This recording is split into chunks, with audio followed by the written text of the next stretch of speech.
আসসালামু আলাইকুম বিয়াস। আজকে আরেকটি নতুন ভিডিও। আজকের ভিডিও তেমন কিছু গুরুত্বপূর্ণ না, সাধারণ একটা ভিডিও। তো আমার ভিডিওতে দেখতে পাইতেছেন এগুলো হচ্ছে কচু শাক, আমরা সবাই চিনি, অ্যাভেলেবেল। তো এই কচু শাক হয়েছে টপের মধ্যে দেখতেছে বাসার ছাদে।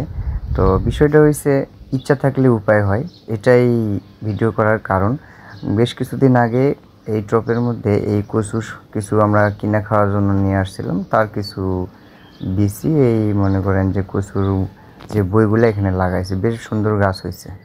তো এখানে কিছু টপ আছে, টপের মধ্যেই মনে করেন যে এই গাছগুলো লাগানো, শুধু কচু শাক না, সাথে দেখতে পাইতেছেন সজনা গাছ, তারপরে আলু শাক বা মিষ্টি আলু গাছ। এই সজনা গাছে 12 মাস সজনা হয়, দেখতে পাইতেছেন এখনও সজনা আছে।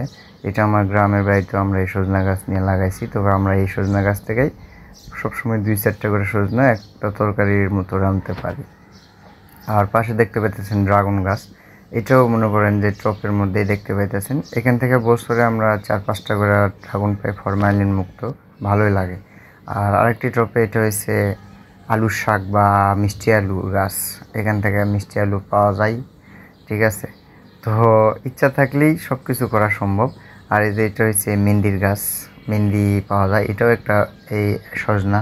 আর ওই বড়ই, এবার বড়ই পাওয়া গেছে অল্প কিছু। তো টপের মধ্যেই সব কিছু, আমরা চাইলে সব কিছু অল্পতেই করতে পারি ইচ্ছা থাকলে। আর আরেকটি টপে এটা হচ্ছে আম গাছ, এটাও মনে করেন যে 12 মাসে আম ধরে। তো আমের মুকুল শেষ হয়ে গেছে, তো আম বেশ কয়েকটা করে আম ধরে, ভালোই লাগে। তো ভিডিও করার মূল কারণ হয়েছে যে আমরা অনেকে অনেক সময় ইচ্ছা থাকলেও অনেক কিছু করতে পারি না, আবার অনেকে করা সম্ভব ইচ্ছা থাকলেও অল্পের মধ্যে সব কিছু। তো আমার কাছে গাছপালা এগুলা চাষবাস বা পশু পাখি পালন এগুলো অনেক ভালো লাগে, তাই আমি এই ভিডিওগুলো করি। আর এই যে আরেকটি টপে দেখতে পাইতেছেন, এটা ফুল গাছ, তবে এটার তো একটা আম গাছ আছে।